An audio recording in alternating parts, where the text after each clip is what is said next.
access to students. Across the country, for world-class quality universal education with personalized learning experience at their doorsteps. This will be made available in different Indian languages and ICT formats. The university will be built on a networked hub and spoke model, with the hub building cutting-edge ICT expertise. The best public universities and institutions in the country will collaborate as a network of hub and spoke. An open platform for the national digital health ecosystem will be rolled out. It will consist of digital registries of health providers and health facilities, unique health identity, consent framework, and universal access to health facilities. The pandemic has accentuated mental health problems in people of all ages. To better the access to quality mental health counselling and care services, a national tele-mental health program will be launched. This will include a network of 23 tele-mental health centres of excellence, with NIMHANS being the nodal centre, and International Institute of Information Technology, Bangalore, IIIT Bangalore, providing technology support. Recognizing the importance of Nari Shakti as the harbinger of our bright future and for women-led development, during the Amritkal, our government has comprehensively revamped the schemes of the Ministry of Women and Child Development. Accordingly, 3 schemes, namely Mission Shakti, Mission Vatsalya, Saksham Anganwadi and Poshan 2.0 were launched recently to provide integrated benefits to women and children. Saksham Anganwadis are a new generation Anganwadis that have better infrastructure and audio-visual aids, powered by clean energy and providing improved environment for early childhood development. 2 lakh Anganwadis will be upgraded under this scheme. Current coverage of Har Ghar Nal Se Jal is 8.7 crores.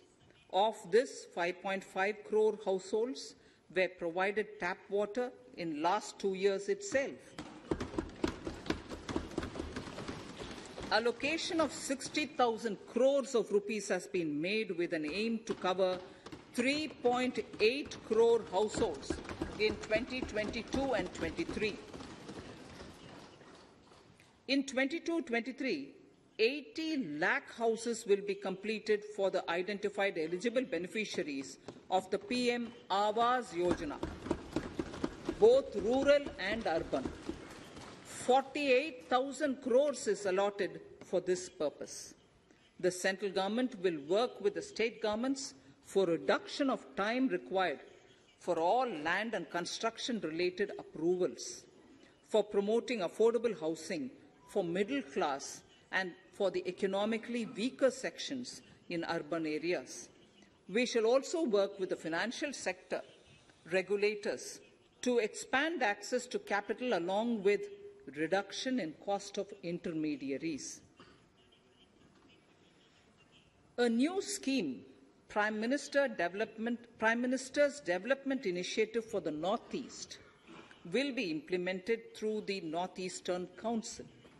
It will fund infrastructure in the spirit of PM Gati Shakti and social development projects based on felt needs of the Northeast. This will enable livelihood activities for youth and women, filling the gaps in various sectors. It will not be a substitute for existing central or state schemes. While the central ministries may also post their candidate projects,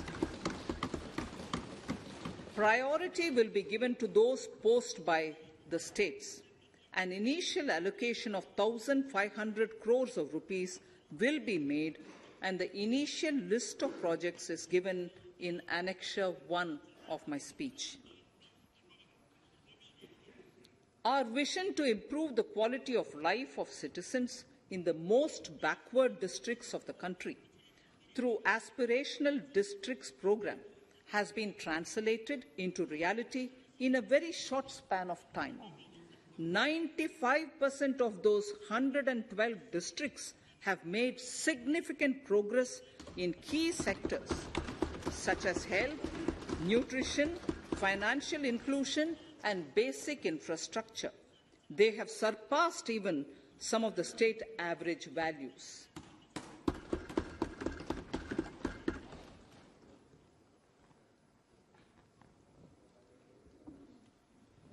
However, in those districts, some blocks continue to lag. In 22-23, the program will focus on such blocks in those districts. Border villages with sparse population, limited connectivity, and infrastructure often get left out from the development gains. Such villages on the northern border will be covered under a new Vibrant Villages program. The activities will include construction of village infrastructure, housing, tourist centers, road connectivity, provisioning of decentralized renewable energy, direct-to-home access for Doordarshan and educational channels, and support for their livelihood generation. Additional funding for these activities will be provided. Existing schemes will be converged. We will define their outcomes and monitor them on a constant basis. In 2022, 100% of 1.5 lakh post offices will come on the core banking system, enabling financial inclusion and access to accounts through net banking, mobile banking, ATMs, and also provide online transfer of funds between post office accounts and bank accounts. This will be helpful, especially for farmers and senior citizens in rural areas, enabling interoperability and financial inclusion. Honourable Speaker, sir, in recent years, digital banking, digital payments, and fintech innovations have grown at a rapid pace in the country. Government is continuously encouraging these sectors to ensure that the benefits of digital banking reach every nook and corner of the country in a consumer-friendly manner. Taking forward this agenda and to mark 75 years of our independence, it is proposed to set up 75 digital banking units in 75 districts of the country by scheduled commercial banks. The financial support for digital payment ecosystem announced in the previous budget will continue in 22-23 as well. This will encourage further adoption of digital payments. There will also be a focus to promote use of payment platforms that are economical and user-friendly. Sir, I move to the next priority. In recent years, over 25,000 compliances were reduced and nearly 1,500 union laws were repealed. This is the result of our government's strong commitment for minimum government and maximum governance. 1,486 union laws were repealed. Our trust in the public and ease of doing business is what is highlighted here, sir. For the Amrit Kal, the next phase of ease of doing business 2.0 and ease of living will be launched. In our endeavour to improve productive efficiency of capital and human resources, we will follow the idea of trust-based governance.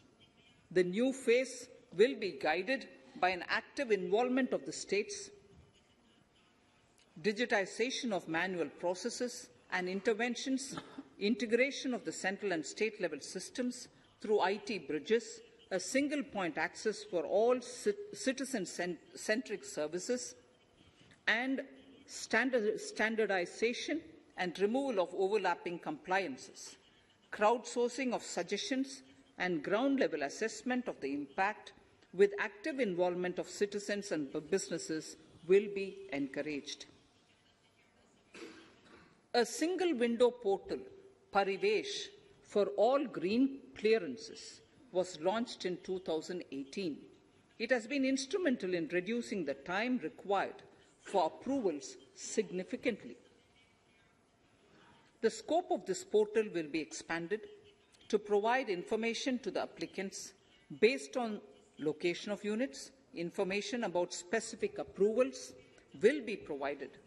It will enable application for all 4 approvals through a single form and tracking of the process through Centralized Processing Center Green, CPC Green.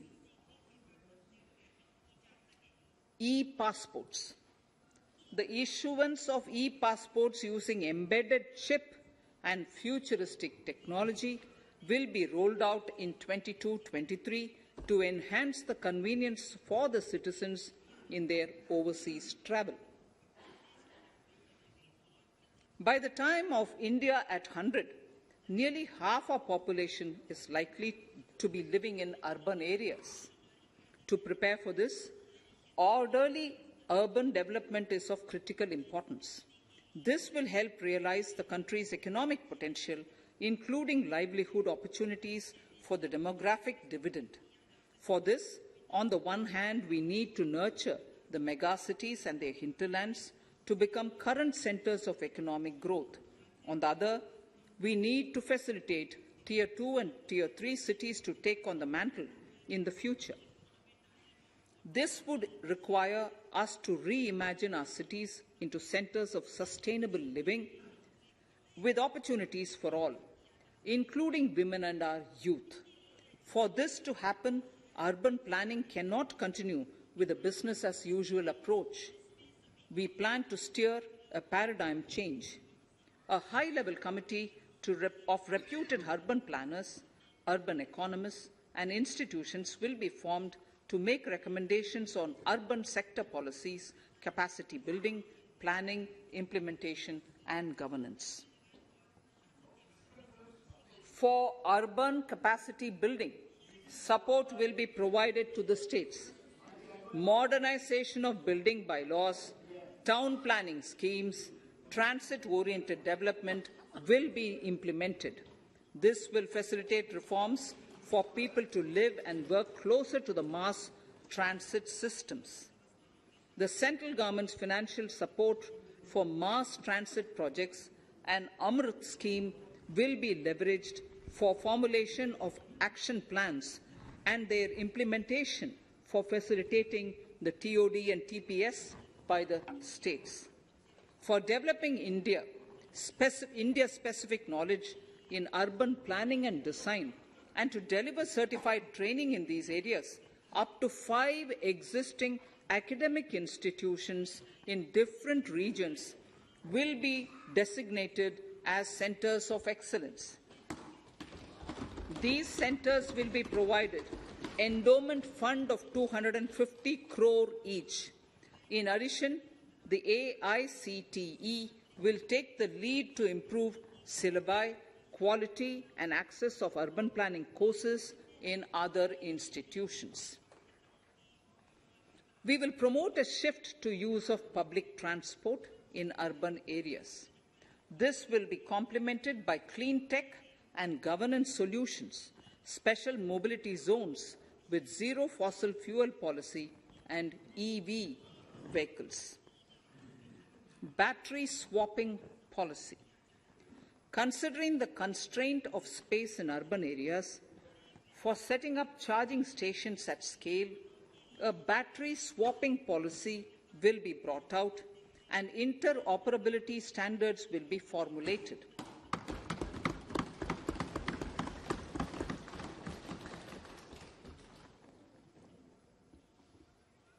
The private sector will be encouraged to develop sustainable and innovative business models for battery or energy as a service. This will improve efficiency in the EV ecosystem. Efficient use of land resources is a strong imperative. States will be encouraged to adopt unique land parcel identification number to facilitate IT-based management of records.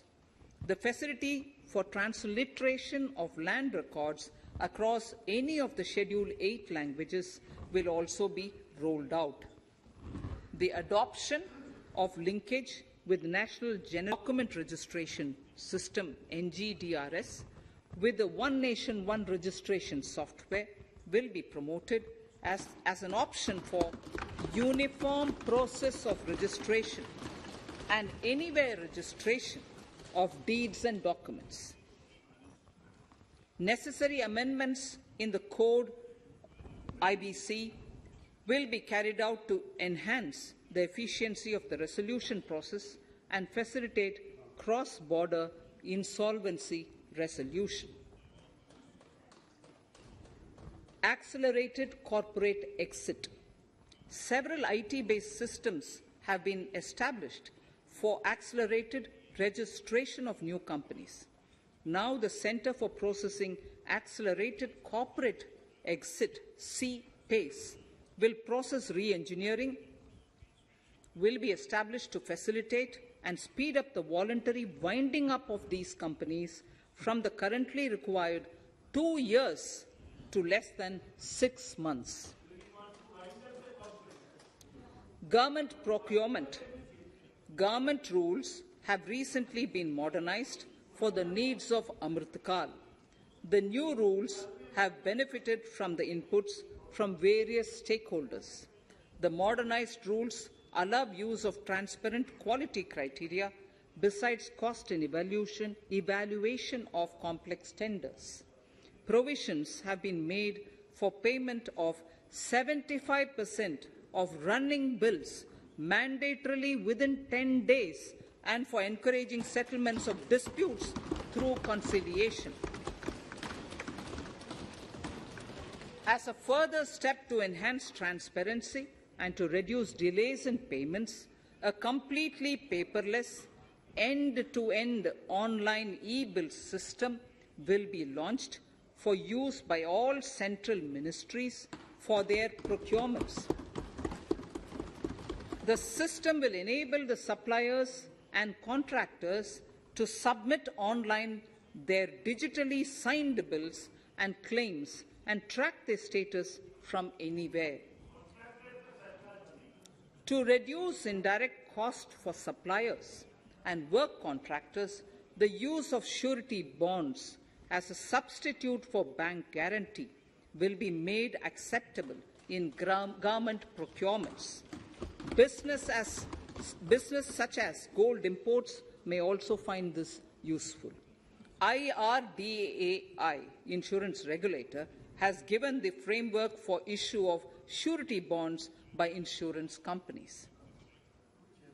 AVGC Promotion Task Force.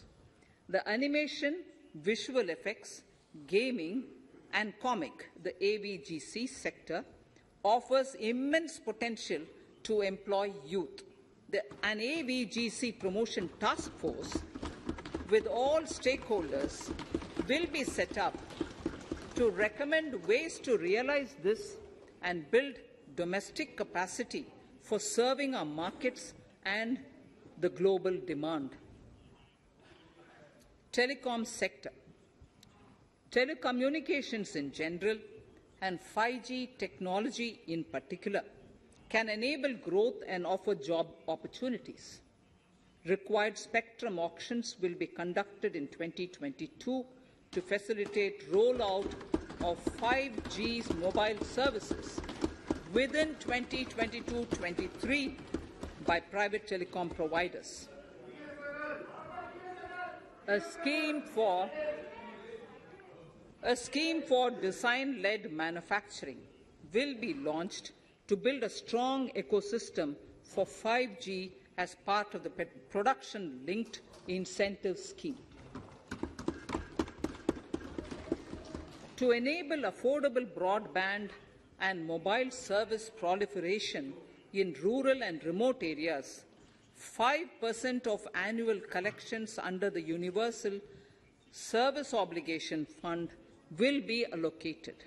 This will promote R&D and commercialization of technologies and solutions. Our vision is that all villages and their residents should have the same access to e-services, communication facilities, and digital resources as urban areas and their residents. The contracts for laying optical fiber in all villages, including remote areas, will be awarded under the BharatNet project through PPP in 22 and 23. Completion is expected in 2025. Measures will be taken to enable better and more efficient use of the optical fiber. Export promotion.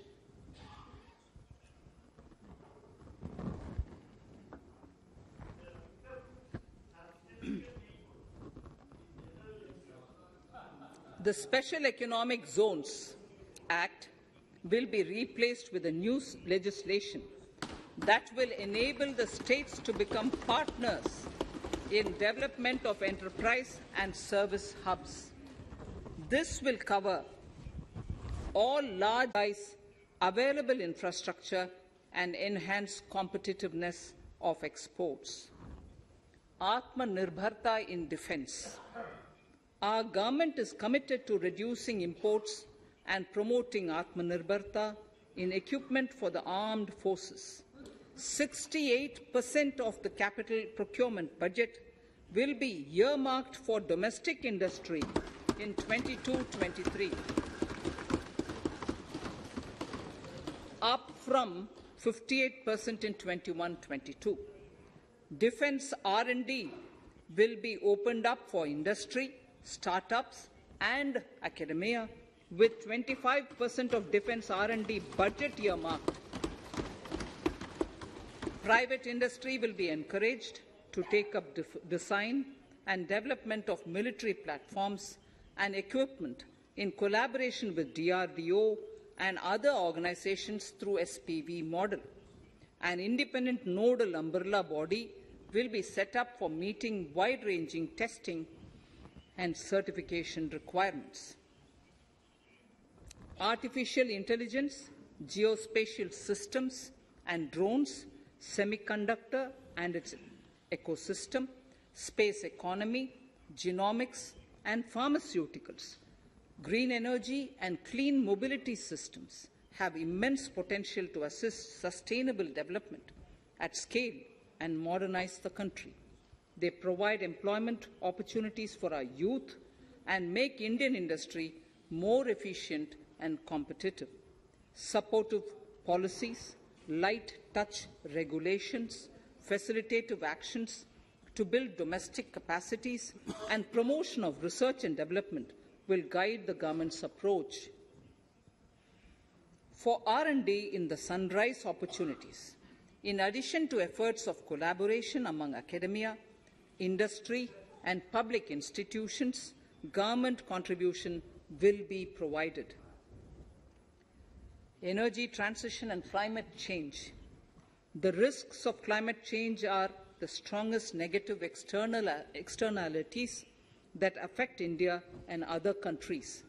As Honourable Prime Minister said at the COP26 summit in Glasgow last November, and I quote, "What is needed today is mindful and deliberate utilization instead of mindless, destructive consumption," unquote.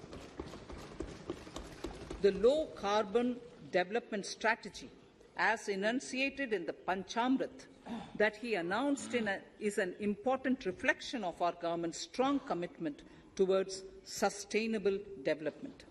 The strategy opens up huge employment opportunities and will take the country on a sustainable development path.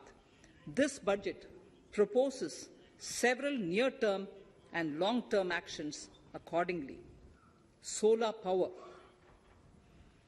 To facilitate domestic manufacturing for the ambitious goal of 280 gigawatts of installed solar capacity by 2030, an additional allocation of 19,500 crores for PLI, production-linked incentive, for manufacturing of high-efficiency modules with priority to fully integrate manufacturing units from polysilicon to solar PV modules will be made.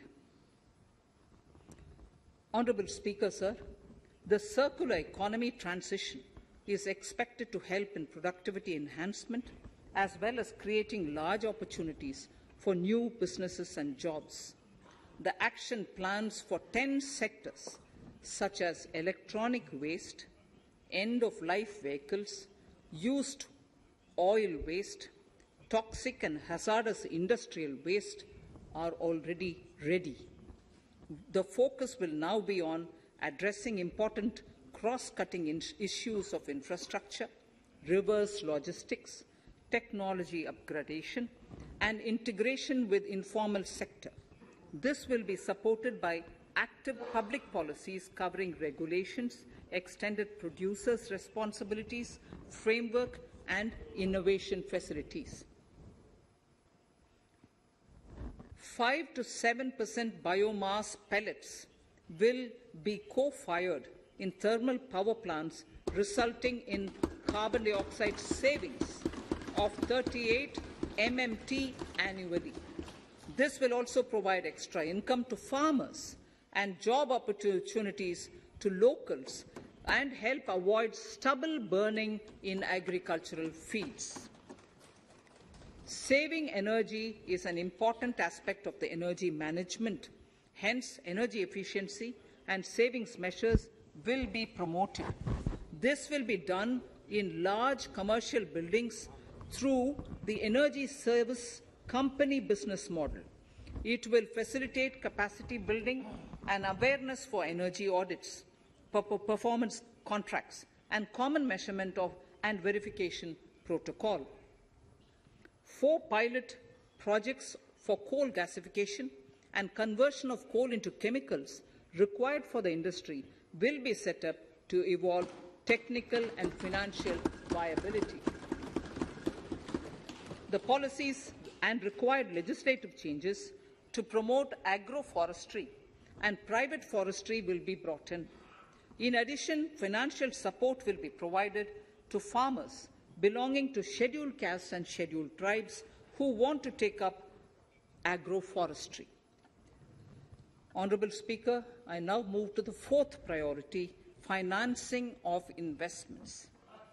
Capital investment holds the key to speedy and sustainable economic revival and consolidation through its multiplier effect. Capital investment also helps in creating employment opportunities, induced enhanced demand for manufactured input, access to students. Across the country, for world-class quality universal education with personalized learning experience at their doorsteps. This will be made available in different Indian languages and ICT formats. The university will be built on a networked hub and spoke model, with the hub building cutting-edge ICT expertise. The best public universities and institutions in the country will collaborate as a network of hub and spoke. An open platform for the national digital health ecosystem will be rolled out. It will consist of digital registries of health providers and health facilities, unique health identity, consent framework, and universal access to health facilities. The pandemic has accentuated mental health problems in people of all ages. To better the access to quality mental health counselling and care services, a national tele-mental health program will be launched. This will include a network of 23 tele-mental health centres of excellence with NIMHANS being the nodal center and International Institute of Information Technology, Bangalore, IIIT Bangalore, providing technology support. Recognizing the importance of Nari Shakti as the harbinger of our bright future and for women-led development, during the Amrit Kal, our government has comprehensively revamped the schemes of the Ministry of Women and Child Development. Accordingly, 3 schemes, namely Mission Shakti, Mission Vatsalya, Saksham Anganwadi and Poshan 2.0 were launched recently to provide integrated benefits to women and children. Saksham Anganwadis are a new generation Anganwadis that have better infrastructure and audio-visual aids, powered by clean energy and providing improved environment for early childhood development. 2 lakh Anganwadis will be upgraded under this scheme. Current coverage of Har Ghar Nal Se Jal is 8.7 crores. Of this, 5.5 crore households were provided tap water in last 2 years itself. Allocation of 60,000 crores of rupees has been made with an aim to cover 3.8 crore households in 2022 and 23. In 22-23, 80 lakh houses will be completed for the identified eligible beneficiaries of the PM Awas Yojana, both rural and urban. 48,000 crores is allotted for this purpose. The central government will work with the state governments for reduction of time required for all land and construction-related approvals, for promoting affordable housing for middle class and for the economically weaker sections in urban areas. We shall also work with the financial sector regulators to expand access to capital along with reduction in cost of intermediaries. A new scheme, Prime Minister's Development Initiative for the Northeast, will be implemented through the Northeastern Council. It will fund infrastructure in the spirit of PM Gati Shakti and social development projects based